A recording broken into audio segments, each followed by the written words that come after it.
Hello मेरे प्यारे भाइयों, आप सभी को टारगेट विद गूगल चैनल पे तहे दिल से आपका स्वागत है। और हम लोग आज फिर पीवाईक्यू हल करने के लिए आपके समक्ष उपस्थित हो चुके हैं, जिसमें मैं यूपीएसआई के जो भी प्रीवियस ईयर में प्रश्न आए हुए थे उन्हीं को हल करने वाले हैं। और जो भी बच्चे 14-15 मार्च को सम्मिलित होने वाले हैं यूपीएसआई के एग्जाम में, आप सभी लोग के लिए क्लास बहुत ही बढ़िया होगी, बेहतर होगी। और अधिक से अधिक बच्चे इस क्लास को शेयर करिए, ठीक है ना। क्योंकि आपको अगर अच्छा लग रहा है तो आप सभी लोग क्या करिए, दूसरे को शेयर करिए, जिससे और अच्छे बच्चे और वही बच्चे जो पढ़ना चाहते हैं वो भी पढ़ लें, और आप तो पढ़ ही रहे हैं, ठीक है। तो बच्चे हम लोग करेंगे क्लास को, क्या करेंगे, स्टार्ट करेंगे ना, क्लास को स्टार्ट करेंगे।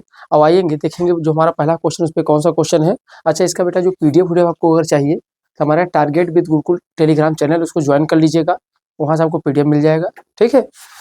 और ये क्लास यूपी पुलिस, यूपीएसआई, लेखपाल, होमगार्ड, इन सभी में जहाँ भी जीएस आएगा उन सभी जगह क्या होगा, आपके लिए सबसे बेहतर क्लास होगी बच्चे, ठीक है। तो आइए देखते हैं आज का हमारा सबसे पहला क्वेश्चन बच्चे क्या है। देखो प्यारे, पहला क्वेश्चन क्या है, कह रहा है निम्नलिखित में से किस हड़प्पा स्थल में बंदरगाह था। मतलब ये कह रहा है कि हड़प्पा स्थल में किस में बंदरगाह था बच्चे।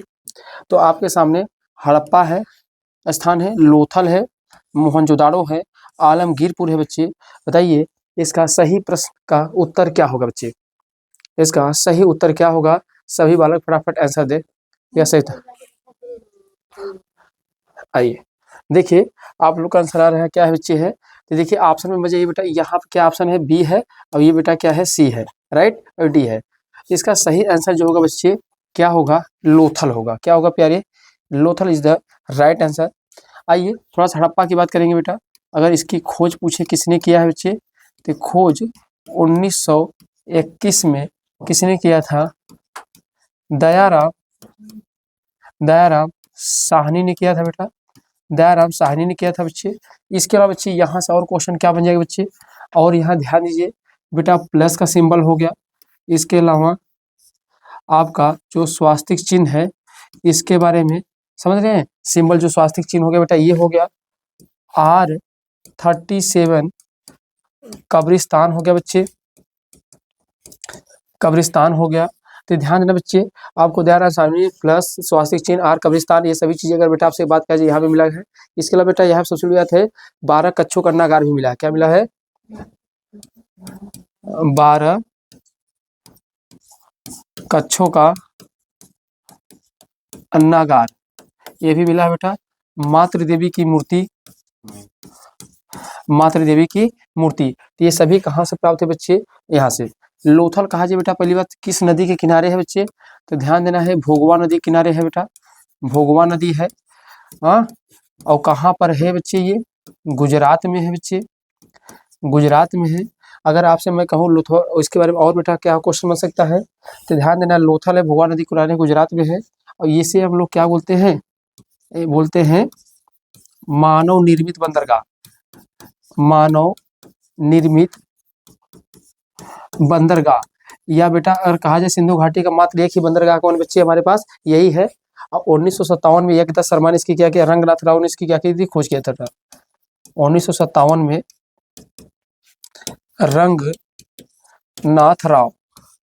रंगनाथ राव ने खोजा था बेटा। ये भी क्वेश्चन आप बना सकते हैं यहीं से। ये मोहनजोदाड़ो को क्या कहते हैं बच्चे, इसको जान लो, मृतकों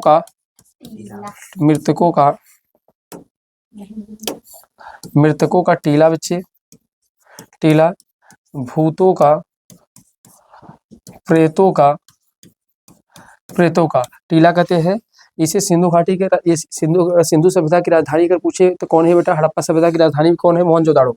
ये क्या है, हड़प्पा राजधानी है, हड़प्पा राजधानी है। सबसे बड़ा स्नानागार बेटा ही मिला है, विशाल स्नानागार मिला बच्चे। विशाल स्नानागार अगर भी पूछे बच्चे तो कहाँ मिला है, यही मिला है। इसके अलावा बेटा अगर आपसे मैं कहूँ यहीं पे तो पशुपति की मूर्ति यही मिली है।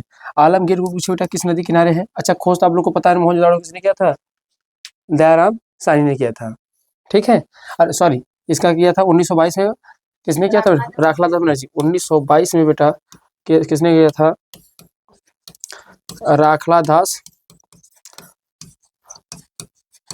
बनर्जी ने किया था बच्चे। ठीक। आलमगीरपुर की अगर बात करेंगे बेटा तो ये किस नदी किनारे है, आपके हिंडन नदी है। कौन सी है, हिंडन नदी है और यूपी में है। कहाँ है बच्चे, है यूपी में। तो ये सारे पॉइंट यहाँ से बन सकते हैं।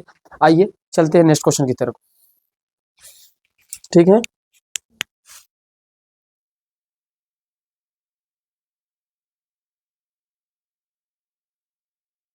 आइए भैया देखिए आपका दूसरा क्वेश्चन क्या है बच्चे, फट से आइए। किस सम्राट ने अपनी राजधानी दिल्ली से दौलताबाद किया था बेटा, स्थानांतरित किया था, किसने किया था बच्चे आपसे बताइए। औरंगजेब ने किया था, शेरशाह सूरी ने किया था, मोहम्मद बिन तुगलक ने किया था, चंगेज खान ने किया था। बताइए इसका सही आंसर क्या होगा बच्चे, किसने किया था प्यारे। तो देखिए तो सही आंसर आ रहा है बेटा। अब देखिए यहाँ पे ऑप्शन आप लोग का बार बार गलती हो जा रहा है। यहाँ पे बी होगा बेटा, यहाँ सी होगा ना। किसने किया था, मोहम्मद बिन तुगलक ने किया था बेटा। अच्छा औरंगजेब की मृत्यु कब हुई थी बच्चे, मृत्यु तो ध्यान देना है 1707 में इसकी बेटा मृत्यु हुई थी। शेरशाह सूरी की बात करेंगे, बचपन का नाम इसके क्या था बच्चे, बचपन में इसे फरीद कहते थे। क्या कहते थे बेटा, फरीद कहते थे। इसके अलावा बेटा अगर इससे और क्वेश्चन बना जाए तो 1540 में दिल्ली पर सत्ता हासिल किया था, सत्ता हासिल किया था बच्चे, हासिल किया था। इसके अलावा बेटा अगर बात है 1545 में कालिंजर कालिंजर अभियान में, कालिंजर अभियान में मृत्यु हो गई थी। कालिंजर अभियान में मृत्यु, कालिंजर अभियान में मृत्यु हो गई थी। अगर बेटा अगली पॉइंट यही पे बात करेंगे आपसे तो ध्यान देना, इसने ग्रैंड ट्रंक रोड बनवाया था, बनवाया था। तो आपसे ये भी याद रखेंगे बच्चे। अगर मोहम्मद बिन तुगलक की बात करेंगे तो इन्होंने दिल्ली से क्या किया था बच्चे, दिल्ली से दौलताबाद। तो अगर दिल्ली से दौलताबाद अगर पूछे राजधानी स्थापना किसने किया था तो मोहम्मद बिन तुगलक ने बेटा किया था ना। अच्छा इसके बाद बेटा ध्यान देना इनका, इसके बारे में ये क्वेश्चन हमने दोआब क्षेत्र में इन्होंने कर की क्या की थी, वृद्धि किया था। दोआब क्षेत्र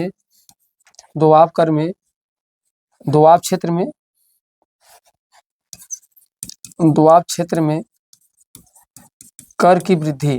तो दोआब कर में ध्यान देना, दोआब क्षेत्र में कर की क्या कर दिया था बच्चे, इसने वृद्धि कर दिया था। और इसके अलावा बच्चे अगर और काम अगर देखेंगे और इसने क्या किया था बच्चे, तो सांकेतिक मुद्रा का प्रचलन इसने ही कराया था ना। ध्यान देना इसके अलावा बेटा इसने क्या किया था, सांस्कृतिक मुद्रा, तो सांस्कृतिक मुद्रा का प्रचलन इसने किया था। हो सकता है बेटा इस बार ये क्वेश्चन बन जाए ना। तो इन सभी प्रश्नों को भी आप लोग याद रखेंगे। हाँ आए चलिए अगले क्वेश्चन बढ़ते हैं। चलिए अगले क्वेश्चन बच्चे, अगला क्वेश्चन क्या हमारे पास है, कह रहा बेटा वर्ष 1498 में किस पुर्तगाली ने अन्वेषक ने यूरोप से भारत के लिए एक नए समुद्री मार्ग की खोज की थी बच्चे। तो किसने किया था बच्चे, तो आप लोग को मालूम है वास्को डी गामा ने ही किसकी खोज की थी 1498 में, भारत की। किसकी खोज की थी बच्चे, भारत की। सही आंसर क्या है बेटा, वास्को डी गामा भारत की। कब आया था, 1498 में भारत आया था बेटा। देखा जाए तो भारत ये कितनी बार आया है बच्चे, भारत ये 3 बार आया है, 3 बार आया है। कब कब आया है, एक तो 1400 बेटा 98 आया है, 1500 3 या 2 आएगा, और 1524। अब यही पे इनकी क्या हो गई थी बच्चे, मृत्यु हो गई थी। जब ये चला था बेटा तो कहाँ पहुंचा था, तो ध्यान देना केप ऑफ गुड होप हो गया था, केप ऑफ गुड होप पहुंचा था। और उसके बाद बच्चे इसने क्या किया था, इसकी सहायता किसने किया था, सहायता अब्दुल माजिद गुजराती व्यापारी था बच्चे, गुजराती व्यापारी। तो गुजराती व्यापारी था बच्चे, याद रखिएगा। हाँ इसने सहायता इसकी किया था। और उस समय केरल का राजा कौन था बेटा, केरल का राजा कौन था बच्चे, जमोरिन। कौन था, जमोरिन था, जमोरिन था। और किस तट पे पहुंचा था, कालीकट तट था बेटा। तो याद रखिए सारे। वास्को डी गामा ने, कोलंबस ने किसकी खोज किया था बेटा, तो ध्यान देना है इसने यूएसए का खोज कर दिया था, ठीक है ना। और जबकि ड्रैक की बात करेंगे बेटा, किसकी खोज किया था इसने? ब्राजील का। ब्राजील का खोज किसने किया था बच्चे? ड्रैक ने। तो ये सारे क्वेश्चन भी बाबू याद रखेंगे ना। आइए चलते मूव करते हैं अगले क्वेश्चन की तरफ। अगला कह रहा बेटा, संविधान सभा के पहले अस्थायी अध्यक्ष कौन थे? कौन थे बच्चे? तो आपको बताइए, भीमराव अम्बेडकर, जवाहरलाल नेहरू, राजेंद्र प्रसाद या डॉक्टर सत्यनारायण सिन्हा। तो इसका सही आंसर बच्चे क्या है? डॉक्टर सत्यनारायण सिन्हा। राजेंद्र प्रसाद क्या है बेटा? प्रथम राष्ट्रपति थे बेटा, प्रथम राष्ट्रपति थे। इसके अलावा सेकंड बैठक में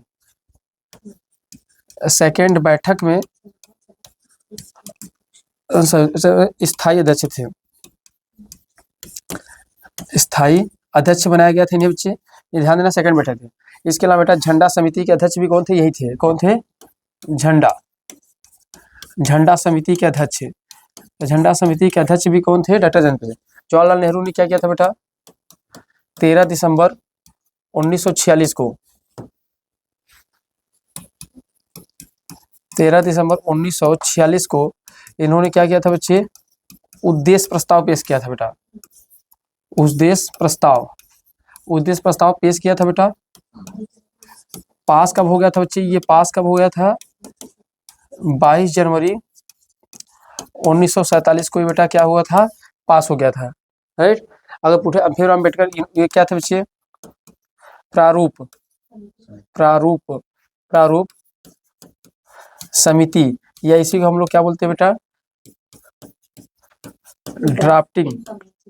इसी को हम लोग क्या बोलते हैं? ड्राफ्टिंग कमेटी या मसौदा समिति के अध्यक्ष थे। कब स्थापना हुई थी इसकी? 29 अगस्त 1947। अब ये इसके क्या थे बेटा? प्रारूप समिति के अध्यक्ष थे ना। इनको भी अब स्थायी अध्यक्ष आपके कौन थे बच्चे? ये थे। तो इन सभी प्रश्नों को भी बाबू याद रखिएगा ना। चलिए नेक्स्ट क्वेश्चन की तरफ बाबू आइए। अगला क्वेश्चन है, क्या कह रहा है? निम्नलिखित में से किस अनुसूचित असम, मेघालय, त्रिपुरा और मिजोरम के 4 पूर्वोत्तर राज्यों में जनजाति क्षेत्रों के प्रशासन की विशेषता का प्रावधान है बेटा? तो प्रथम अनुसूची में है, दूसरी में है, तीसरी में है या छठी में बेटा? बताइए इसका सही आंसर क्या होगा सभी बच्चे?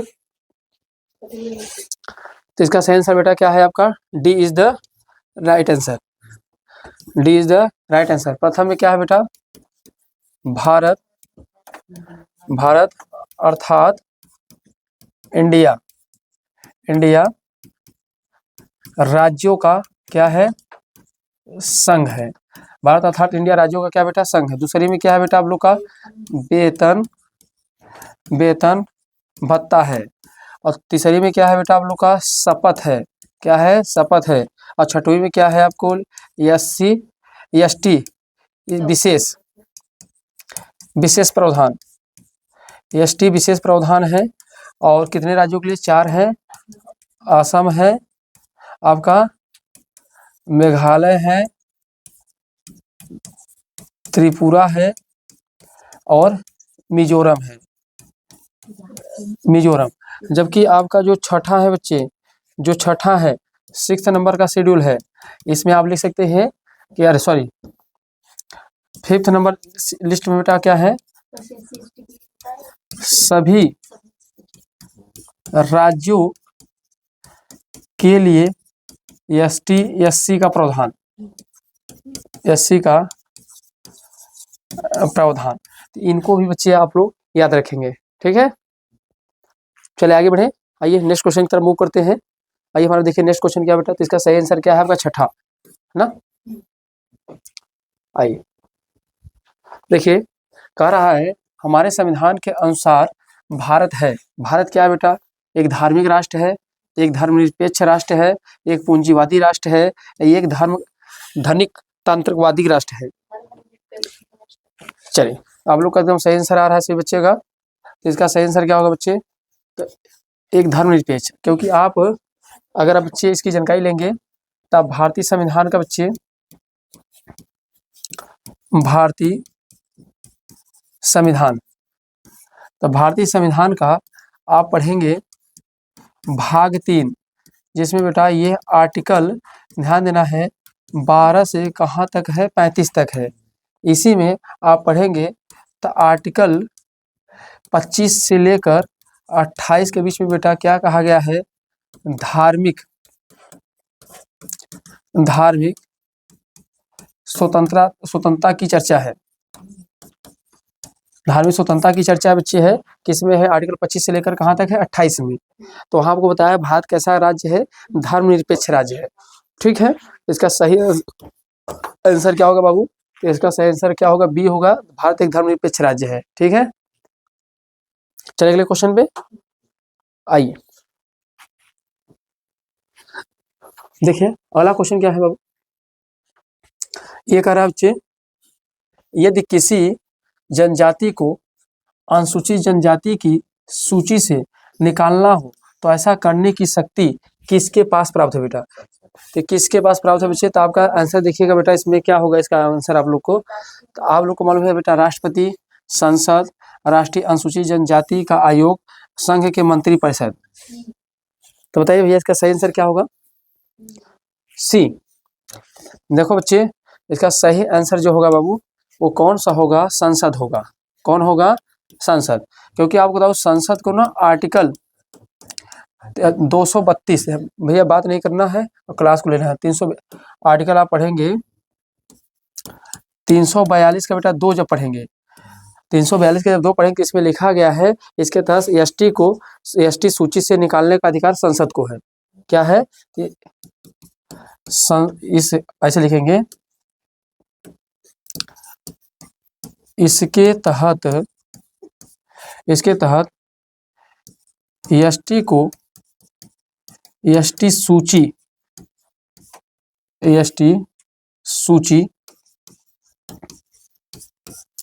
सूची से बाहर निकालने का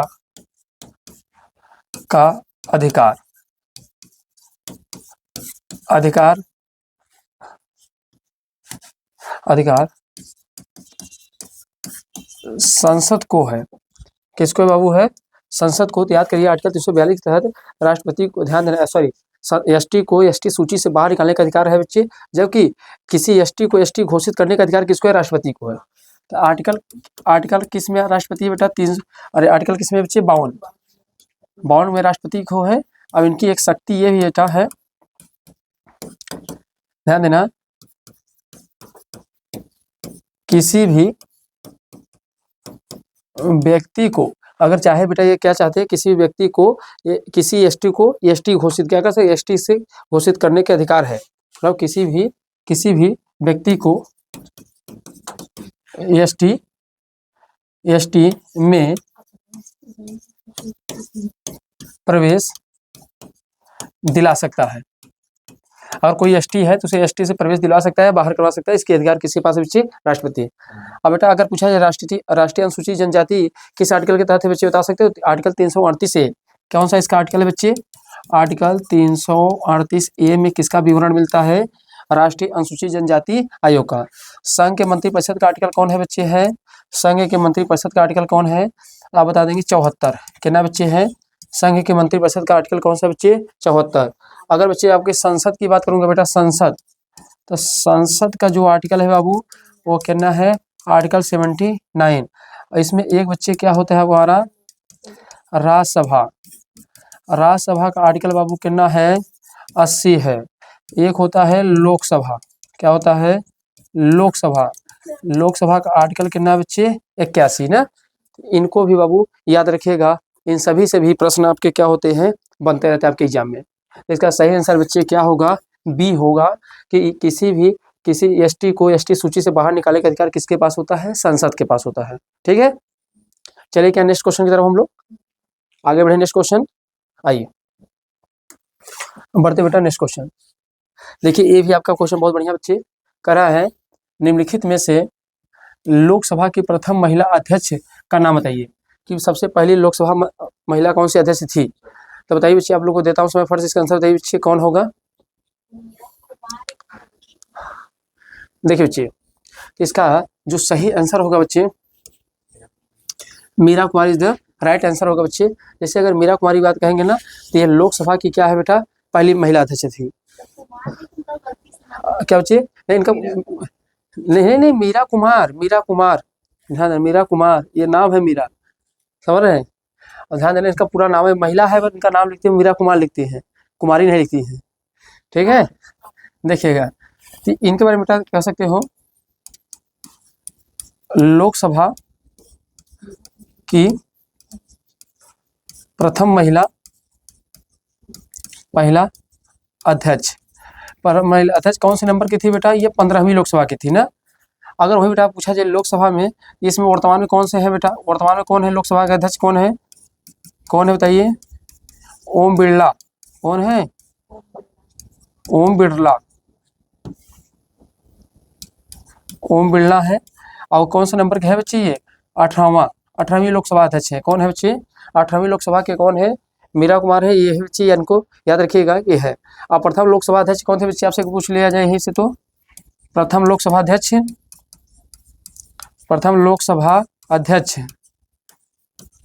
कौन थे, जीबी मौलंकर। कौन थे बच्चे, जीबी मौलंकर। सुषमा स्वराज बेटा कौन सी थी, सुषमा स्वराज की अगर बात करेंगे बेटा, अगर पूछा जाए तो बताइए बेटा सुषमा स्वराज कौन थी, ये सुषमा स्वराज, हाँ आप बताइए। अगर मैं आपसे कहूँ कि सुषमा स्वराज कौन थी बच्चे, बताइए इसके बारे में, सुषमा स्वराज कौन थी, ये क्वेश्चन पूछा गया है।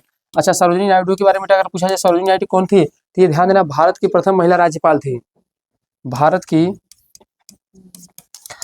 की प्रथम महिला राज्यपाल।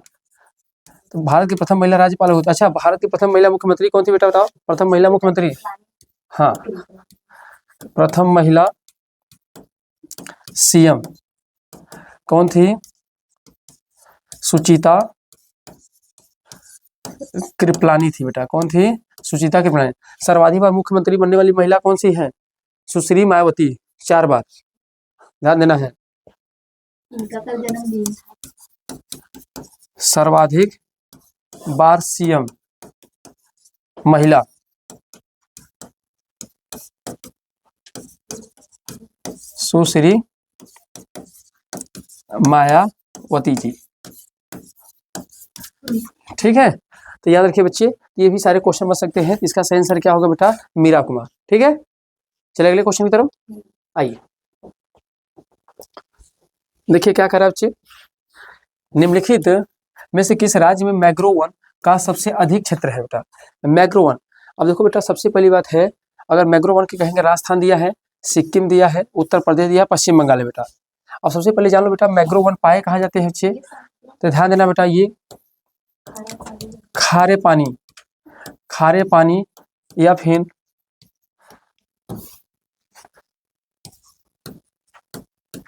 दलदली क्षेत्र हो गया बेटा, या समुद्री जल। तो बताइए राजस्थान में तो समुद्र पाया नहीं जाता, सिक्किम समुद्र पाया नहीं जाता, उत्तर प्रदेश समुद्र पाया नहीं जाता है, तो आपका राइट आंसर क्या हो जाएगा बच्चे, यही से क्लियर हो जाएगा। पर बेटा यहाँ से अगर मैंग्रोव वन के बारे में थोड़ा सा क्वेश्चन बन सकता है, तो सर्वाधिक कहाँ पाया जाता है बेटा, तो आपके सर्वाधिक अगर बात करेंगे बच्चे, सर्वाधिक की बात करेंगे तो आपका पहले नंबर पर कौन है बच्चा, वेस्ट बंगाल है। दूसरे नंबर पर आपका कौन सा बच्चे है, गुजरात है। अगर दूसरे नंबर पर बेटा आपसे कहा जाए दूसरे नंबर कौन है, गुजरात है। तीसरे नंबर पर हमारा कौन है, अंडमान निकोबार। तो सर्वाधिक कहाँ पाया जाता है, वेस्ट बंगाल में, ठीक है। तो सही आंसर बेटा ये है। उत्तर प्रदेश कह सकते हो, जनसंख्या में क्या है बच्चे, जनसंख्या में प्रथम है, जनसंख्या में प्रथम स्थान इसका है बेटा, जनसंख्या प्रथम स्थान। कुल खाद्यान्न में बच्चे अगर पूछा जाए, कुल खाद्यान्न में प्रथम स्थान है बेटा, कुल खाद्यान्न में प्रथम स्थान है। तो कुल खाद्यान्न में भी प्रथम स्थान कौन है बच्चे, आपका उत्तर प्रदेश है। सिक्किम की बात करेंगे, सबसे छोटा राज्य ना, सबसे और किसके आधार पर है बच्चे, सबसे छोटा राज्य है बेटा, सबसे छोटा राज्य एरिया के आधार पे ना, किसके आधार पे बेटा, क्षेत्रफल के आधार पर सबसे छोटा राज्य कौन सा हमारा है, सिक्किम है ना। इसके अलावा बेटा राजस्थान अगर क्षेत्रफल में सबसे बड़ा राज्य बताइए कौन सा है, क्षेत्रफल के आधार पर सबसे बड़ा राज्य सबसे बड़ा राज्य किसके आधार पे है? क्षेत्रफल के आधार पे। ठीक है, इन सभी क्वेश्चन को याद करिए। इसका सही आंसर क्या होगा बच्चे? D is the right answer. चलिए आगे बढ़े। आइए, करें इनमें से कौन सा एक भारतीय बैंक नहीं है? कौन सा इसमें से एक भारतीय बैंक नहीं बेटा? एक्सिस बैंक है, HDFC बैंक है, ICICI बैंक है, HSBC बैंक है। तो बताइए बच्चे कौन सा बैंक है? ऐसा आपको ऐसा सुनने का नाम नहीं मिलता, जल्दी बताइए भैया।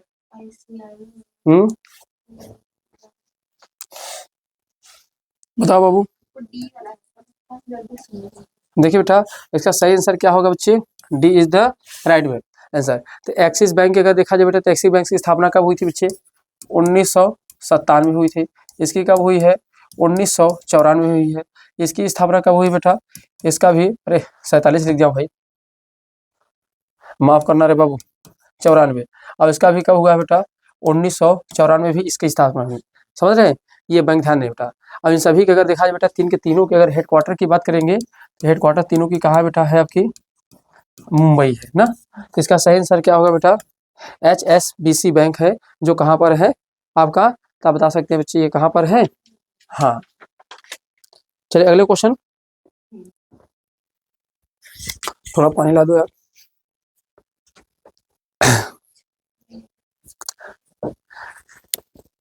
चलिए देखिए अगला क्वेश्चन, देखिए आप लोग।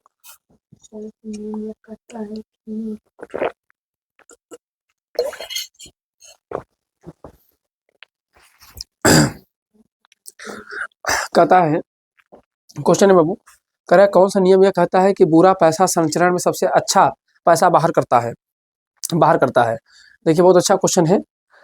कौन सा नियम यह कहता है कि बुरा पैसा संचरण में अच्छा पैसा बाहर करता है? तो कह रहा है वाग्रास का नियम, ग्रेसम का नियम, निग्रम का नियम, या केन का नियम। तो बताइए भैया सही आंसर इसका क्या होगा बच्चे? इसका सही आंसर क्या होगा बच्चे? आपका ग्रिम का नियम। ग्रिम का नियम इज द राइट आंसर। बेटा ऑप्शन ऊपर नीचे हो रहा है, ध्यान दीजिए, बी ही है, अभी आपका सी है ना। ठीक है, तो इसका सही आंसर क्या होगा? ग्रिम का नियम। चलिए नेक्स्ट क्वेश्चन की तरफ आगे बढ़े। आइए देखिए अगला क्वेश्चन भी आया है बेटा आपसे। करें निम्नलिखित में से कौन सी संस्था वर्ल्ड बैंक के नाम से भी जानी जाती है? किसको वर्ल्ड बैंक कहते हैं बेटा? International bank for instruction and the development, international monitoring fund, UNICEF, या IFC। तो बच्चे किसको कहता है वर्ल्ड बैंक? वर्ल्ड बैंक किसे कहते हैं?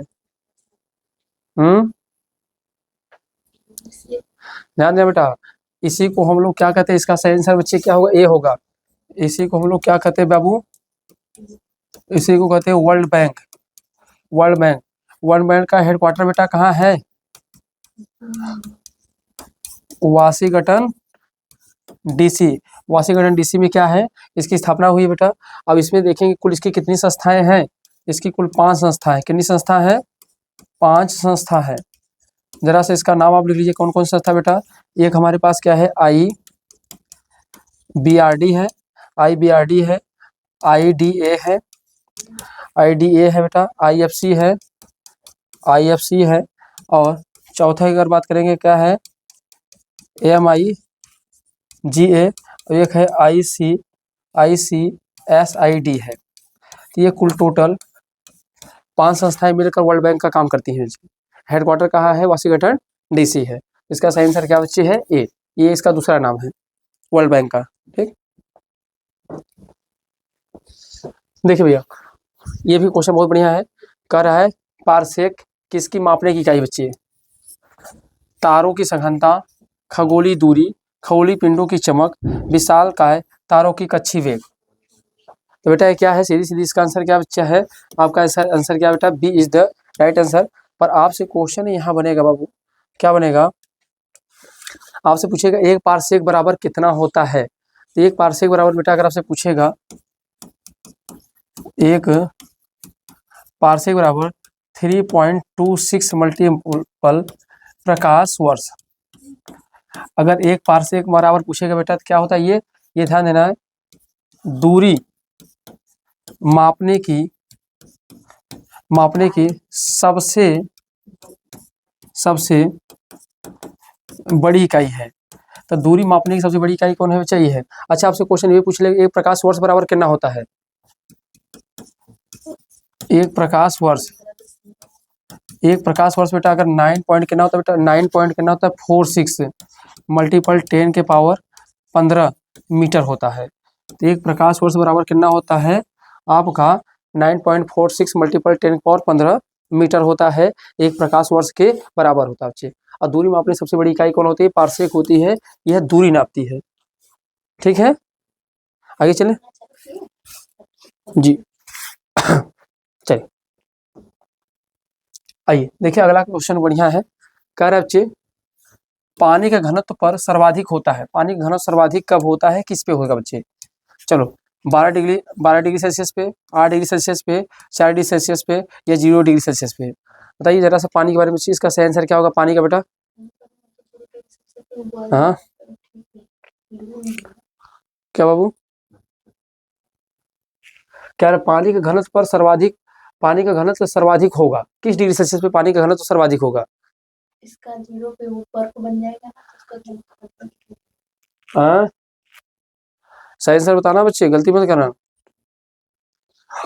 देखो बच्चे, इसका जो सही आंसर होगा बेटा क्या होगा, आप ध्यान दीजिए, सही आंसर इसका क्या होगा, सी इज द राइट आंसर। देखिए जरा सा पानी के बारे में बता रहा हूँ।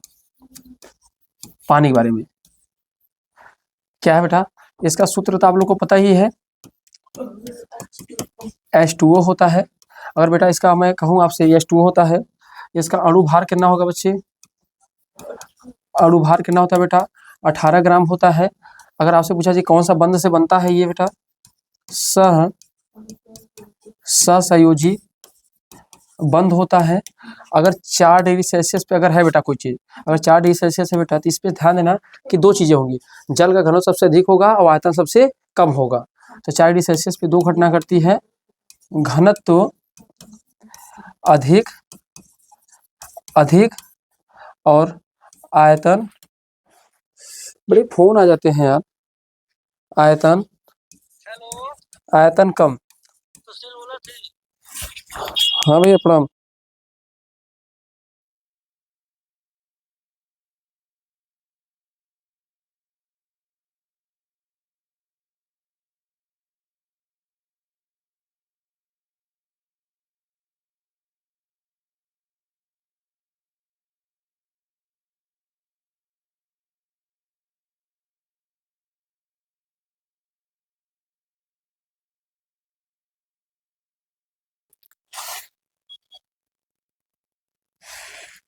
चलेगा, तो देखिएगा, तो इस पे क्या होता है बच्चे, आयतन कम घनत्व अधिक होता है।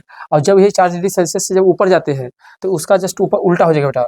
जब 4 डिग्री सेल्सियस से अगर एक कम की घटना है बेटा, और जब 4 डिग्री सेल्सियस से अधिक होगा तब क्या होगा, अधिक भी क्या होगा तो इसका उल्टा हो जाएगा।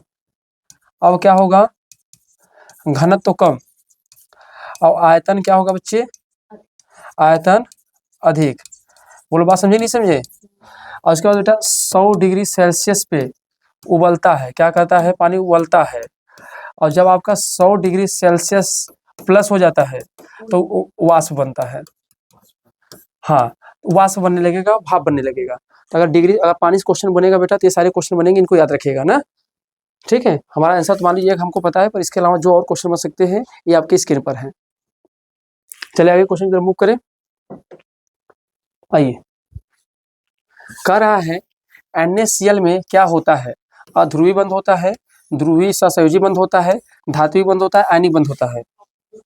बताइए बच्चे, धोखा खा गए ना। कौन सा बंध होता है बेटा, आयनिक। धात्विक बंध क्या होता है, दो धातुओं के मध्य जो बनता है बंध। आयनिक बंध इसमें होता है बेटा, समझ लीजिएगा, आयनिक बंध सबसे क्या होता है बेटा, सबसे मजबूत होता है, सबसे मजबूत होता है ना। ये किसके किस में होता है, एक धातु होगा, दूसरा क्या होगा बेटा, धातु एवं अधातु के मध्य। अब NaCl को बेटा पूछा जाए तोड़ा कैसे जाता है, तोड़ना होता है, तो ध्यान देना, इसके लिए हम लोग क्या करते हैं बच्चे, क्लोर क्षार प्रक्रिया अपनाते हैं, क्लोर क्षार प्रक्रिया अपनाते हैं। तो अगर आपसे पूछा जाए तो यहाँ क्या करते हैं, क्लोज क्षार प्रक्रिया को क्या करते हैं बच्चे, अपनाते हैं ना। तो याद रखिए बेटा, इसका सही आंसर क्या होगा, D is the right answer. ठीक है, आइए अगला देखिए क्वेश्चन क्या बेटा, एसिटिक एसिड को कहा जाता है, कर एसिटिक एसिड को क्या कहा जाता है, जरा सा बताइए बेटा, एसिटिक एसिड को क्या कहा जाता है। तो देखो क्या कहा है, कास्टिक सोडा कहा है, स्प्रिट कहा है, सिरका कहा है, बेकिंग सोडा बेटा कहा है। बताइए बच्चे इसका सही आंसर क्या होगा बच्चे, तो ध्यान देना है, इसका सही आंसर बेटा क्या होगा आपका, सिरका ना। क्या होता है एसिटिक एसिड का क्या होता है, सिरका होता है, सूत्र मालूम है ना आप लोग को, क्या होता है बेटा, सिरका का सूत्र क्या होता है, CH3COOH होता है बेटा, CH3COOH होता है। बेकिंग सोडा का सूत्र बताइए बेटा, आप लोग को पता ही होगा, क्या होता है, sodium by carbonate. Sodium by carbonate किसका होता है, इसका होता है। स्प्रिट क्या है बेटा, एक कार्बनिक पदार्थ जिसके कारण हमको क्या लगता है, ठंडा लगता है ना। तो स्प्रिट क्या है, यह कार्बनिक यौगिक है, यह हाँ कार्बनिक यौगिक है। अगर इसकी बात कास्टिक सोडा का फॉर्मूला क्या होता है बेटा, NaOH है ना। इनको भी याद कर लीजिए बच्चे, इसका सही आंसर क्या होगा बच्चे, D is the right answer. ठीक, आइए मूव करते हैं अगले क्वेश्चन पे। देखिए अगला क्वेश्चन क्या है, ये भी बहुत बढ़िया क्वेश्चन है बेटा, करा बेरी बेरी रोग किस निम्नलिखित किसके कमी के कारण होता है, विटामिन B2 के कारण, विटामिन B12 के कारण, विटामिन B के कारण, विटामिन E के कारण।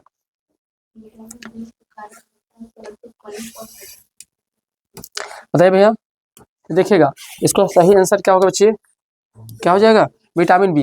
ध्यान देना, इसको अगर ऐसे मानोगे बेटा तो विटामिन B1 अगर होता तो जो B1 होता है तो इसे लगा सकते थे।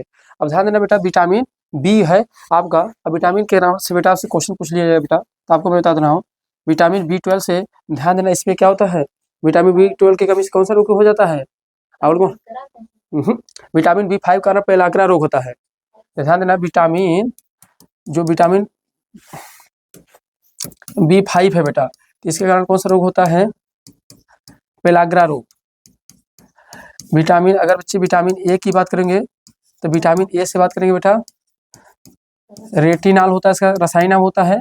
और कौन सा रोग होता है, रतौंधी रोग होता है, रतौंधी रोग होता है। अब विटामिन बी से विटामिन सी से बात करेंगे बच्चे तो कौन से, इससे कौन होता है, स्कर्वी होता है। अब विटामिन डी से कौन सा होता है बच्चे, रिकेट्स होता है। और ध्यान देना, इससे विटामिन ई को हम लोग क्या कहते हैं बच्चे, ब्यूटी विटामिन, इसे क्या कहते हैं, ब्यूटी विटामिन। अब विटामिन B12 जो है बेटा ना, अगर ध्यान देना है तो एक तरीके से ये रक्त वाले में आएगा बेटा, आपके समझ रहे हैं, कैंसर वैंसर वाले रोग, मतलब ब्लड वाले कैंसर वाले रोग में आएगा। ठीक है, और इसके अलावा बच्चे अगर आपसे आप कहूँगे तो क्वेश्चन बन जाएगा, आपसे पूछता है जल में घुलनशील विटामिन, जल में घुलनशील, तो आप याद कर लेना बेटा, जल में घुलनशील की बात करेगा तो गई भैंसिया पानी में, गई भैंसिया पानी में, अर्थात विटामिन बी व सी किस में घुलनशील है, जल में। बाकी जो बच गए वो किस में घुलनशील है, वसा में। ठीक है, सर ये विटामिन ए से ब्यूटी इससे गोरे होते हैं। हाँ ये हाँ ब्यूटी विटामिन होता है। आप जाएंगे किसी ब्यूटी पार्लर की दुकान में जाएंगे तो विटामिन ई की गोली मिलती है, चेहरे पर लगाते हैं, पिंपल विंपल आता है तो हाँ, मतलब निखार आता है चेहरे पे, निखार वाला है विटामिन। हाँ तुम लोग यही काम का याद ही करोगे। चलो आओ अगला क्वेश्चन बच्चे, करा है ट्रांसफार्मर इनमें से एक को छोड़कर बाकी सभी कार्य कर सकता है, मतलब बेटा आपका ट्रांसफार्मर क्या काम करता है, जरा इसके बारे में क्वेश्चन बच्चे जरा बताइएगा, ट्रांसफार्मर क्या कर सकता है बेटा।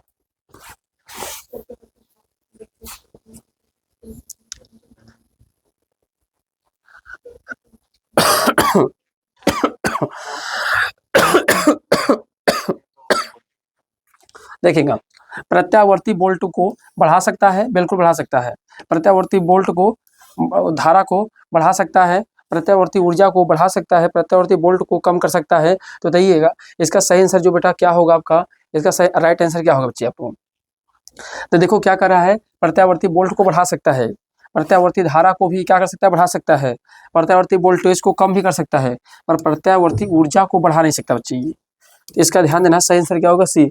जो ट्रांसफार्मर होता है वो ध्यान देना है केवल प्रत्यावर्ती धारा पर ही कार्य करता है, बोल्ट को कम कर सकता है, बढ़ा सकता है, पर ऊर्जा नहीं बदल सकता है। क्वेश्चन क्या हमको लगा एकदम समझ रहे ना, ये ऊर्जा को नहीं बदल सकता है, ये काम करेगा प्रत्यावर्ती वोल्ट को बढ़ा सकता है, प्रत्यावर्ती को धारा को भी बढ़ा सकता है, इसके अलावा प्रत्यावर्ती वोल्ट को कम भी कर सकता है, पर प्रत्यावर्ती ऊर्जा को बढ़ा नहीं सकता है, ऊर्जा के ऊपर इसका कोई इम्पैक्ट नहीं पड़ता है। तो सही आंसर बच्चे इसका क्या होगा आप लोग का? सी। आइए देखिए अगला क्वेश्चन है, निम्नलिखित में से 1 किलोबाइट के तुल्य होता है।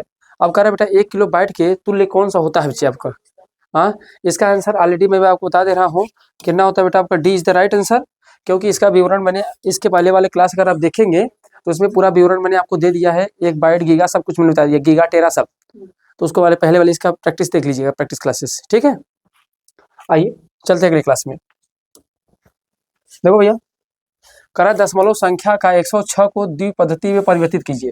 अब बच्चे ये क्या कर रहा है, सीधी सी बात कर रहा है, कंप्यूटर में बदलिए बाइनरी सिस्टम में, तो कितना होगा, ये होगा तो ये होगा, ये होगा, या होगा, तो अब बच्चे इसका सही आंसर क्या होगा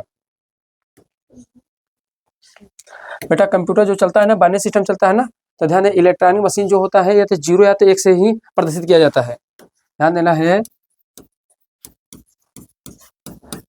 इलेक्ट्रॉनिक मशीन को 0 या 1 से प्रदर्शित करते हैं। इसका सही आंसर बच्चे क्या होगा आप लोग का? नहीं बच्चे, क्या करें बच्चे? नहीं, इसका सही आंसर बेटा का आपका क्या होगा? B is the right answer, B, यहाँ सी होगा बेटा। हाँ क्या होगा? ठीक है, इसका सही आंसर क्या होगा बच्चे? बी ना। आइए चलिए अगले क्वेश्चन की तरफ चलते बेटा। अब कह रहा है बच्चे, देखो ये भी क्वेश्चन बढ़िया है, आंवला का सर्वाधिक उत्पादन करने वाला जिला कौन सा है? ये आपके यूपी स्पेशल से क्वेश्चन आ गया है। जौनपुर है, प्रतापगढ़ है, रायबरेली है, सुल्तानपुर है बच्चे, तो बताइए भैया इसका सही आंसर क्या होगा? तो इसका राइट आंसर क्या होगा बेटा? Pratapgarh is the right answer. तो ध्यान देना बेटा, प्रतापगढ़ है, ये आंवला के लिए बेटा प्रसिद्ध है। किसके लिए प्रसिद्ध है? आंवला के लिए फेमस है बच्चे। अगर पूछूं जौनपुर किसके लिए बेटा फेमस है, अगर जौनपुर पूछूं आपसे किसके लिए फेमस है, तो ध्यान देना यहाँ पे शाही पुल और टाला मस्जिद, या क्या बेटा आपका शाही पुल और टाला मस्जिद कौन सा है? तो ध्यान देना शाही पुल है, अटाला मस्जिद है, और यही भी क्या है, जामा मस्जिद भी है, ठीक है ना, जामा मस्जिद, जामा मस्जिद, जामा मस्जिद है, और यही में बेटा क्या है आपका लाल दरवाजा जो फेमस है। हाँ लाल दरवाजा, तो याद रखिएगा सभी इसके लिए फेमस है बेटा। रायबरेली किसके लिए बेटा फेमस है? अगर पूछा है रायबरेली, तो रायबरेली ध्यान देना है हैंडलूम के लिए। किसके लिए बच्चे है? हैंडलूम, जो हाथ से बनाए जाते हैं, हैंडलूम, तो हैंडलूम के लिए बेटा फेमस है। और सुल्तानपुर किसके लिए फेमस है बेटा? तो सुल्तानपुर ध्यान देना है मूज घास से यहाँ बनी रस्सी मिलती है, मूज घास से बनी रस्सी, रस्सी। अच्छा इसके अलावा मैं कुछ और आपसे पूछ लूँ क्या एटडी के नाम पे? अगर कहाँ जो फेमस, जैसे आगरा बताइए बेटा किसके लिए फेमस है? बहुत सही है, आगरा किसके लिए बेटा है? ध्यान देना एक तो आपका बेटा इसमें क्या है, पेठा है, और प्लस दूसरा क्या है आपका संगमरमर, तो पेठा प्लस संगमरमर के लिए फेमस है बच्चे। इसके अलावा बेटा अगर फिरोजाबाद पूछूंगा आपसे तो फिरोजाबाद, फिरोजाबाद अगर बेटा कहेंगे तो आपका क्या है चूड़ी, फिरोजाबाद क्या है चूड़ी है, और इसी को हम लोग क्या कहते हैं बेटा सुहाग नगरी, सुहाग, सुहाग नगरी, तो चूड़ी प्लस सुहाग के लिए कौन बेटा फेमस है? अगर बरेली पूछूंगे बेटा, बरेली बताइए, इसे ध्यान देना हम लोग सुरमा नगरी क्या कहते हैं? सुरमा नगरी, क्योंकि यहाँ पे ध्यान देना सुरमा नगरी कहते हैं क्योंकि काजल यहाँ बनाए जाते हैं। सुरमा नगरी हो गया बेटा, दिया सलाई हो गया, बरेली है बेटा बरेली, बरेली, तो किस इसको सुरमा के लिए बेटा हो गया, दिया सलाई हो गया बच्चे, दिया सलाई उद्योग हो गया। इसके अलावा बच्चे आप यही लिख लें कुत्ता शोध केंद्र, कुत्ता शोध केंद्र, तो अगर कुत्ता शोध को अगर पूछेगा यहाँ पे बेटा यही पर है ना। और सहारनपुर जानते सिगरेट के लिए है, मेरठ किसके लिए है? कैंची के लिए है, ऐसे बहुत सारी चीजें हैं। हम और चर्चा करेंगे पर अगले क्वेश्चन बेटा। इसका सही आंसर क्या होगा बच्चे? बी। आइए आते हैं नेक्स्ट क्वेश्चन पे। करा पेरियार नेशनल पार्क किस पर्वत श्रृंखला में है बेटा? पेरियार, अब ये भी बहुत बढ़िया क्वेश्चन है बेटा। अरावली पर्वतमाला, पूर्वी घाट है, विंध्य पर्वतमाला या पश्चिमी घाट बेटा? बताइए। पेरियार पेरियार पश्चिमी घाट। आपको याद होगा पेरियार, भरतपुजा, माही, नर्मदा, ताप्ती, लूनी, ये सभी अरब सागर जाके गिरती थी। इसका सही आंसर क्या होगा प्यारे? पश्चिम। तो पश्चिम घाट से क्वेश्चन बन जाएगा बेटा। क्या बन जाएगा इससे? इसकी टोटल लंबाई कितना है? लंबाई तो कुल लगभग कितना बेटा? 1600 किलोमीटर इसकी लंबाई है। और पश्चिमी घाट की ऊंची चोटी कौन है बेटा? ऊंची चोटी। तो देखो बच्चे, यहाँ से ऊंची चोटी के बारे में याद करेंगे तो इसको पश्चिमी घाट को कई भागों में बांटा गया है ना। तो ऐसे देखेंगे, अगर सह्याद्री के देखेंगे बेटा, किसके देखेंगे? इसका पूरा आ रहा है यार, ये तो परेशान कर देंगे। सह्याद्री, क्या लिखेंगे? सह्याद्री। तो सह्याद्री की बात करेंगे बेटा, कौन है? कलसुबई। कलसुबई है बेटा। अगर ऐसे इसकी देखो, सह्याद्री भी दो भागों में बटा है, एक उत्तरी सह्याद्री, एक दक्षिणी। और वैसे अगर कहेंगे कुद्रेमुख है। हेलो, हाँ भैया प्रणाम।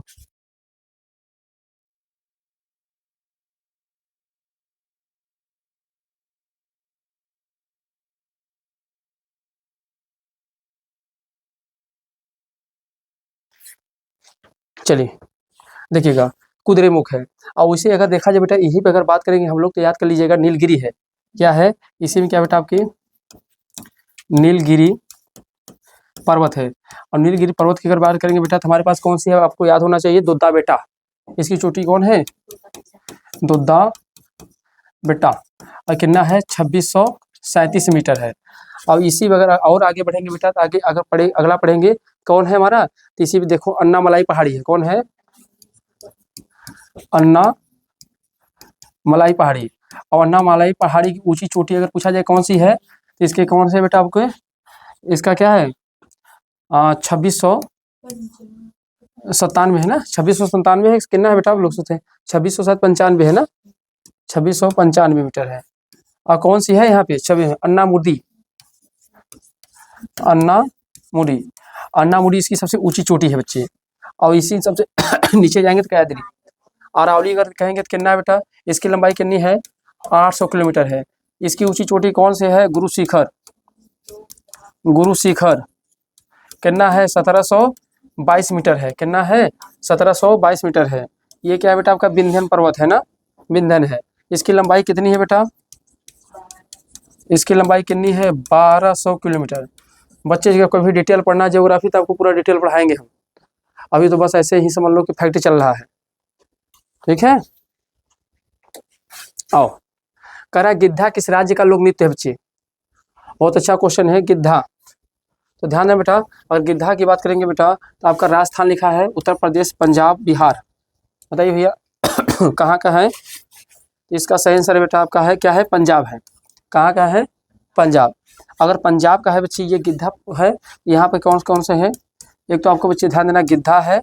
और यहीं पे बेटा क्या है आपका? गिद्धा के साथ साथ आप बताओ कौन सा है पंजाब का फेमस है बेटा? आपका गिद्धा है और भांगड़ा। गिद्धा और भांगड़ा। अगर यूपी की बात करेंगे बेटा तो आपका कौन सा हो गया है? नागिन हो गया है। नागिन हो गया बेटा। रास लीला हो गया।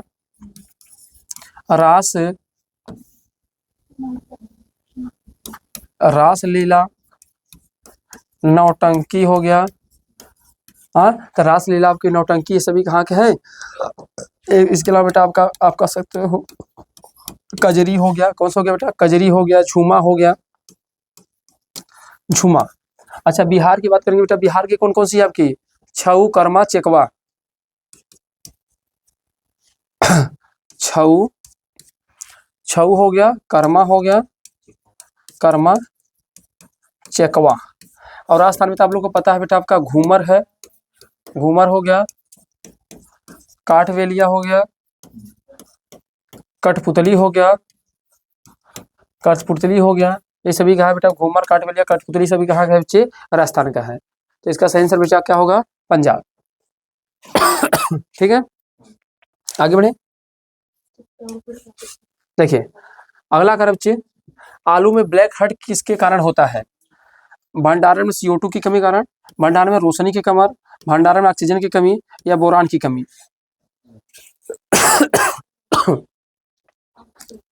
बताइए भैया इसका सही आंसर क्या होगा। देखिएगा इसका सही आंसर की बात करेंगे बेटा तो क्या होगा आप लोग का, ऑक्सीजन की कमी।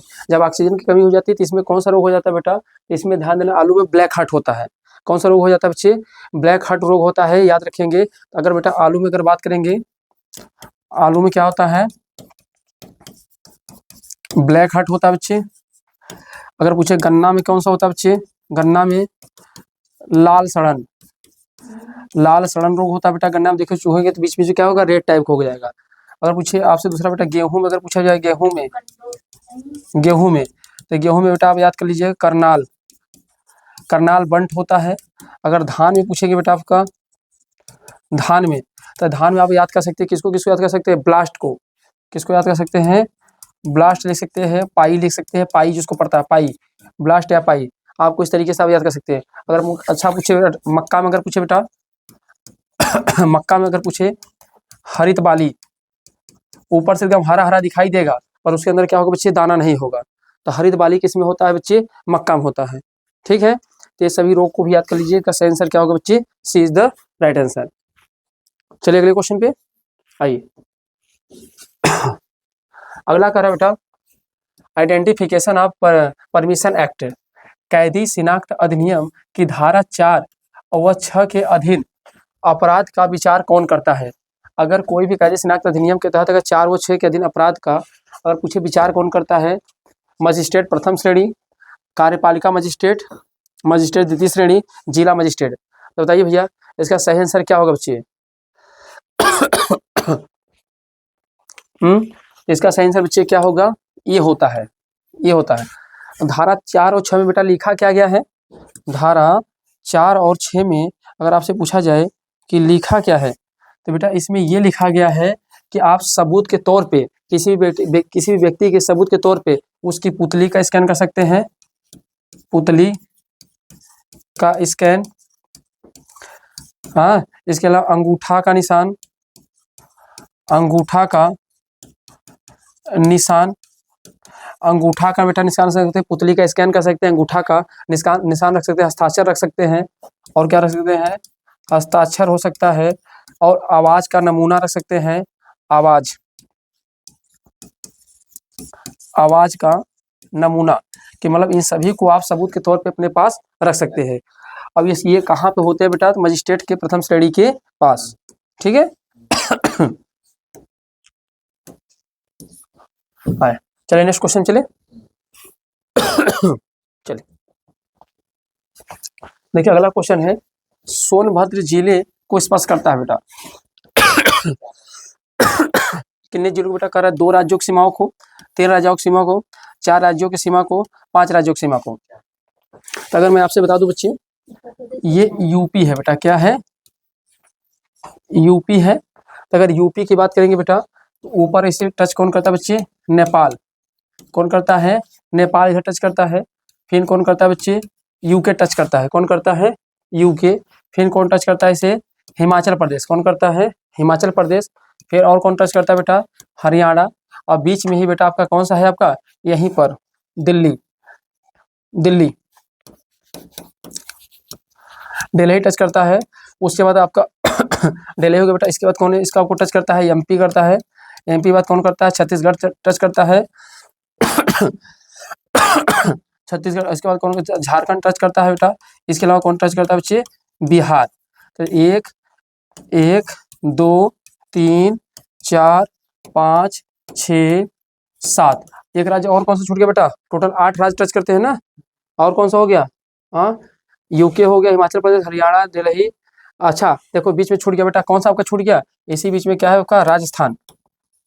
तो ध्यान देना अभी बेटा, यूपी से कुल 8 राज्य एवं 1 यूटी प्लस 1 कंट्री, 1 देश। और देश में कौन आता है बच्चे, आपका नेपाल आता है, नेपाल से कुल यूपी के 7 जिला लगते हैं। फिर एक यूटी आता है, कौन आता है बच्चे आपका, दिल्ली, दिल्ली, ठीक है। पर बेटा आपसे क्वेश्चन ये पूछा जाएगा सोनभद्र से कौन सा राज्य टच करते हैं, तो सोनभद्र यूपी का एक जिला है, सबसे दक्षिणी जिला है।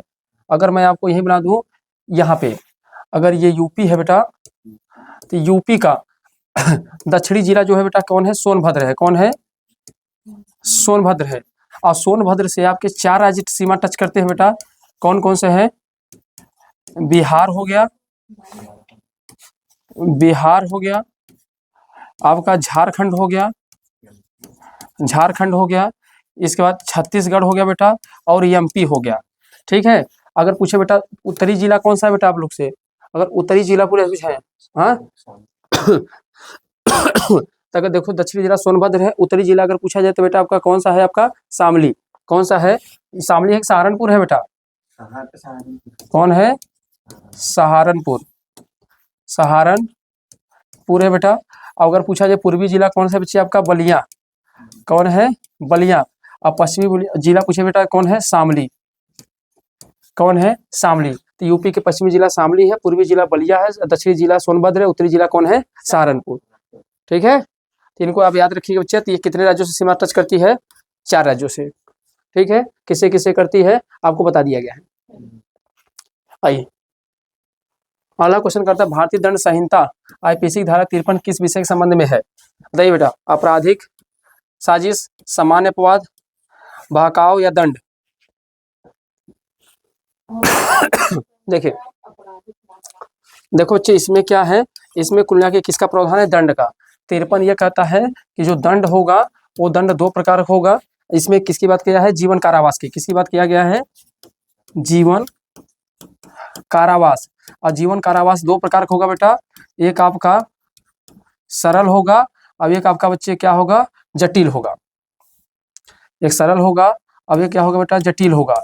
जटिल में मतलब क्या होता है कि आपको काम भी करवाया जाएगा, सरल में क्या होता है, सादा कारावास होता है। इसका विवरण कहाँ मिलता है, 53 मिलता है, दंड का प्रावधान दिया गया है सर, ठीक है।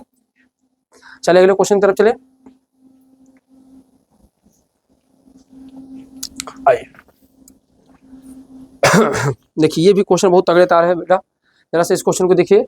आपका 68 क्वेश्चन नंबर बेटा क्या है, हाँ कह रहा है निम्नलिखित अपराधों में से किसी अपराध के लिए भारतीय दंड संहिता के तहत मृत्यु दंड या संभावित है। तो धारा 122 भारत सरकार के विरुद्ध युद्ध छेड़ने के उद्देश्य से हथियार जमा करना, लोग इत्यादि जुटाना। पहला है कथन, कह रहा पहला कारण निम्नलिखित अपराध के लिए भारतीय दंड संहिता के मृत्यु दंड संभावित है, किसमें आपको मृत्यु दंड दिया जाएगा। तो पहला कंडीशन कर रहा है धारा 122 भारत सरकार के विरुद्ध युद्ध छेड़ने के उद्देश्य से हथियार जमा करना और लोग इत्यादि को जुटाना, क्या इसके लिए आप उसे मृत्युदंड देंगे। दूसरा 19 धारा 194 ऐसे झूठे सबूत गढ़ना या पेश करना जिससे किसी व्यक्ति को मृत्युदंड हो सके, जिनकी वजह से किसी निर्दोष व्यक्ति को अपराधी ठहरा कर मृत्युदंड दिया जा सके, उसके लिए। तो बेटा आपका धारा जो 194 कहता है उसके लिए बेटा आपका क्या होगा, आपको भारतीय दंड संहिता के तहत मृत्युदंड दिया जा सकता है। बल्कि इसके लिए नहीं, बल्कि बच्चे इसके लिए। तो इसका सही आंसर बच्चे आपका क्या होगा, तो सही आंसर बेटा आपको क्या होगा, सिर्फ ए होगा। तो कह रहा है सिर्फ बी होगा, ए और बी दोनों होंगे, ए और बी दोनों होंगे। तो सिर्फ कौन होगा बेटा आपका, बी। कौन होगा, बी, सिर्फ बी होगा आपका। ऐसे झूठे सबूत गाड़ना या पेश करना जिसके किसी व्यक्ति को मृत्युदंड हो सके, तो ऐसे में आपको सजा दी जाती है, ठीक है। चलिए नेक्स्ट क्वेश्चन आइए। अगला क्वेश्चन कहते हैं बच्चे क्या लिखा है, कह रहा है निम्नलिखित में से किस वर्ष 2015 के एक संशोधन के माध्यम से अनुसूचित जाति और अनुसूचित जनजाति अधिनियम के अंतर्गत अपराधों को तालिका में जोड़ा गया, ठीक है। आइए, आर्थिक अथवा सामाजिक बहिष्कार करना अथवा उसकी धमकी देना। भाई अगर किसी भी SC ST को धमकी दे रहे हो तो ये भी अपने आप में क्या है बच्चे, एक अपराध है, ठीक है। मैला ढोना अथवा पशु या मानव शव उठाने के लिए बाध्य करना। और कोई ST SC है उसे कह रहे हो तुम मैला ढो, उससे अगर जबरन कोई काम करवा रहे हो तो ये भी क्या आता है, SC ST एक्ट के अंदर आता है।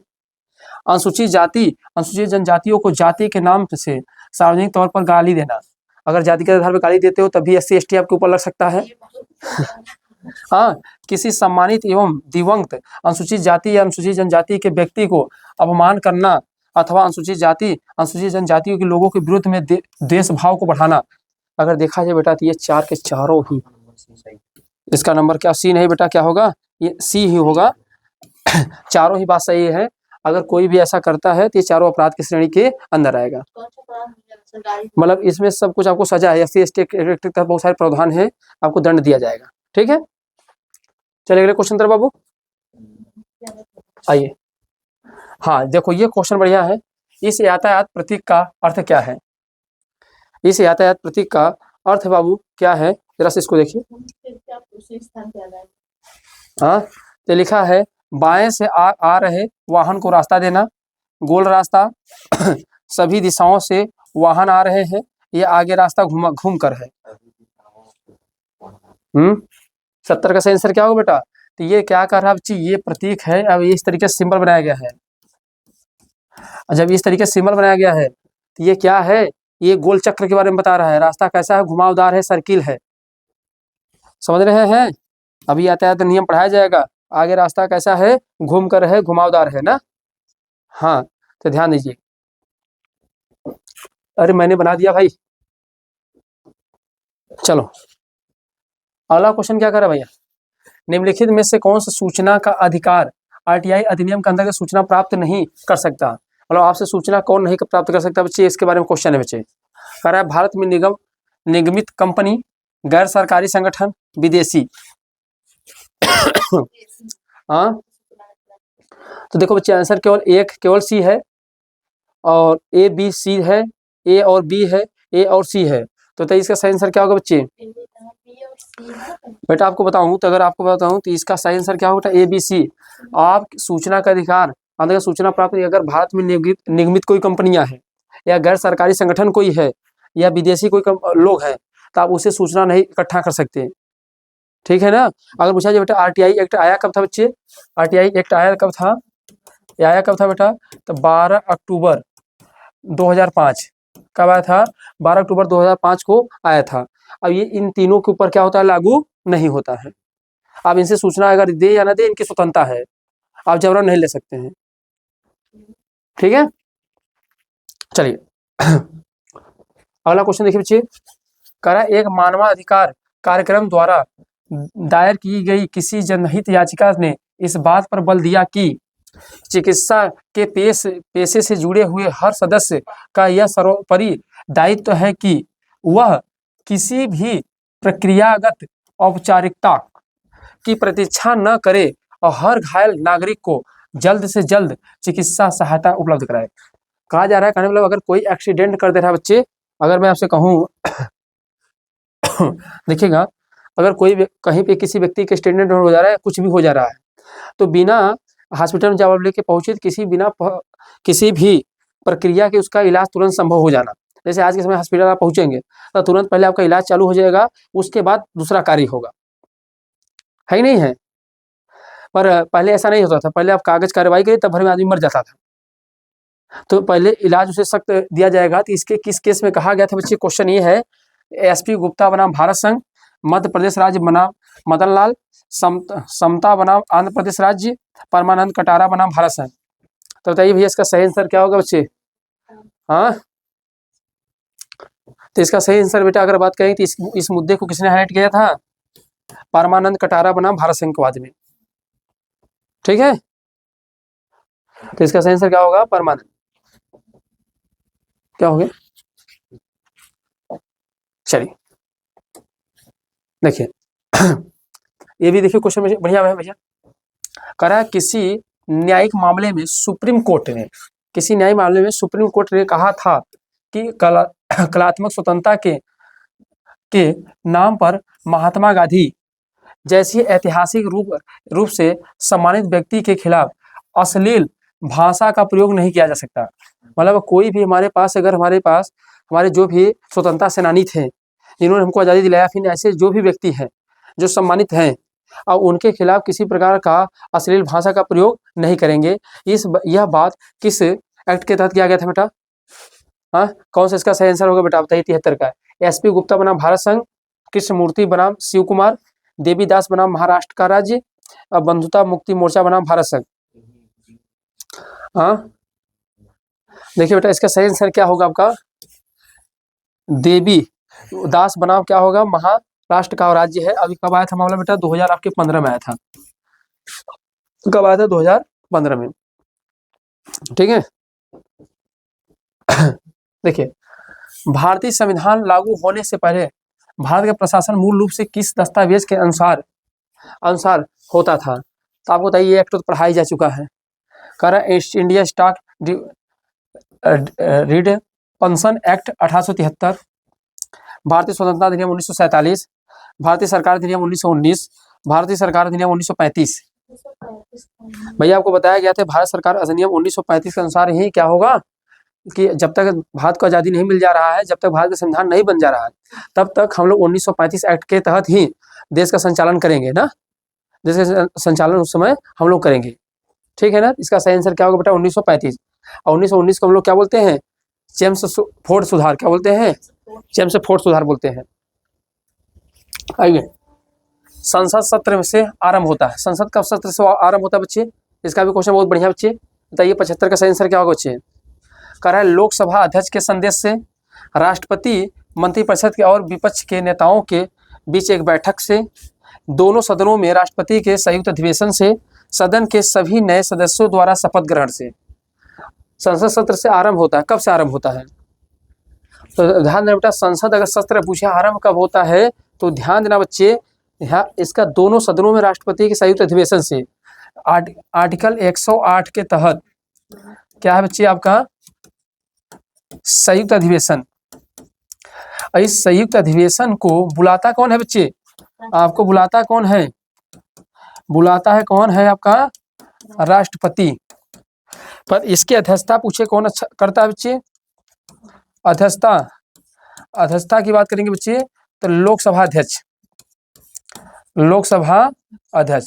अध्यक्षता की बात करेंगे बेटा कौन करता है, लोकसभा अध्यक्ष करता है। इसका सही आंसर क्या होगा बच्चे, सी। ठीक है आइए अगला क्वेश्चन कह रहा है निम्नलिखित में से कौन सा संघ सूची का एक हिस्सा है, जो किसके अंदर आता है, संघ सूची के अंदर आता है बच्चे। तो खाद्य पदार्थों का अपमिश्रण, कानूनी, चिकित्सा और अन्य व्यवसाय, ट्रेड यूनियन, औद्योगिक और श्रम विवाद, औद्योगिक संघ के कर्मचारियों से संबंधित विवाद। बताइए भैया इसका सही आंसर क्या होगा। अगर देखा जाए बेटा इसका सही आंसर क्या होगा बेटा, डी होगा, औद्योगिक संघ के कर्मचारियों का। संघ बात देख रहा हूँ, यूनियन आ रहा है। और जानते हो ना आपकी 7वीं अनुसूची में क्या किया गया है, शक्तियों का विभाजन। तो शक्तियों का विभाजन किसमें है बेटा, आपका इसी में है ना। हाँ जिसमें 3 सूचियां हैं, केंद्र सूची, राज्य सूची और समवर्ती सूची। ठीक है ना। हाँ केंद्र पे केवल केंद्र सरकार, राज्य पे केवल राज्य सरकार और समवर्ती पे दोनों मिलकर। प्रभावी भूमिका कौन होगा, केंद्र सरकार। आइए बाबा गुरु नानक अंतर्राष्ट्रीय विश्वविद्यालय की स्थापना कहाँ की जा रही है। कहा जा रहा है अमृतसर में, लाहौर में, पेशावर में, ननकाना साहिब में। बताइए भैया इसका आंसर क्या होगा 77 का। नहीं बेटा इसका सही आंसर क्या होगा, ननकाना साहिब। कहाँ ननकाना साहिब है, ये पीओके पाकिस्तान वाले एरिया में पड़ता है ननकाना साहिब। तो वहीं पे क्योंकि उनका जन्म वही हुआ था ना ननकाना में ही, इसीलिए कहाँ बनाया जा रहा है, ननकाना साहिब में ही बनाया जा रहा है। इन्हीं के लिए तो 4 किलोमीटर का एक बॉर्डर पे क्या हुआ, पाकिस्तान भारत के बीच में एक रोड बनाई गई है सिर्फ इनके दर्शन करने के लिए। ठीक है इसका सही आंसर क्या होगा यहाँ पे ननकाना साहिब। देखिए अगला क्वेश्चन, केंद्र सरकार द्वारा अंतर्राज्यीय नदी जल विवाद संशोधन विधेयक 2019 लोकसभा में प्रस्तुत किया गया था। यह विधेयक किस अधिनियम द्वारा स्थान ले सकता है, किसका अधिनियम का स्थान लेगा बच्चे। ये भी बहुत बढ़िया क्वेश्चन, प्यारा क्वेश्चन है, बताओ बेटा। अंतर्राज्यीय नदी जल विवाद 1955, अंतर्राज्यीय नदी जल विवाद 1956, अंतर्राज्यीय जल विवाद 1959, उपयुक्त में से कोई नहीं।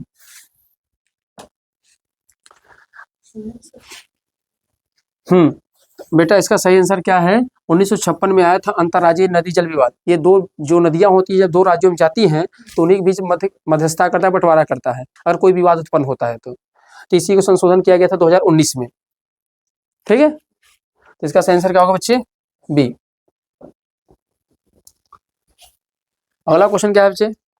जुलाई 2019 में राष्ट्रीय खनिज स्वास्थ्य संस्था एवं ICMR राष्ट्रीय व्यावसायिक स्वास्थ्य संस्थान का विलयन किस मंत्रालय के अंतर्गत किया गया था? खान मंत्रालय, कोयला मंत्रालय, श्रम मंत्रालय या स्वास्थ्य मंत्रालय? बेटा बताइए भैया, इसका सही आंसर क्या है बच्चे? तो ध्यान देना, खनिज का मामला किस में आता है बेटा? खान मंत्रालय के अंदर आता है। अब ये 2019 का था इसलिए इसमें पूछ लिया गया है, अब तो नया चीजें पूछा जाएगा। ठीक है, आइए देखिए अगला क्वेश्चन क्या है। कह रहा है छोटे शहरों और कस्बों के लिए light urban rail transition system metro line शुरू की जाने वाली मेट्रो लाइन से संबंधित कथनों में कौन सा कथन असत्य है? मेट्रो लाइट ट्रेन की गति 50 किलोमीटर प्रति घंटा होगी, ट्रेन में 3 कोचे होंगे, मेट्रो लाइट मौजूदा मेट्रो प्रणाली से सस्ती होगी, या इन ट्रेन में 300 यात्री यात्रा कर सकते हैं। मेट्रो की स्पीड तो हमेशा बेटा ज्यादा होगी, बस गलती यहाँ क्या है जो 50 किलोमीटर दे दिया बच्चे, इसलिए बच्चे ये क्या हो जाएगा? यही आपका आंसर क्या होगा? सही होगा।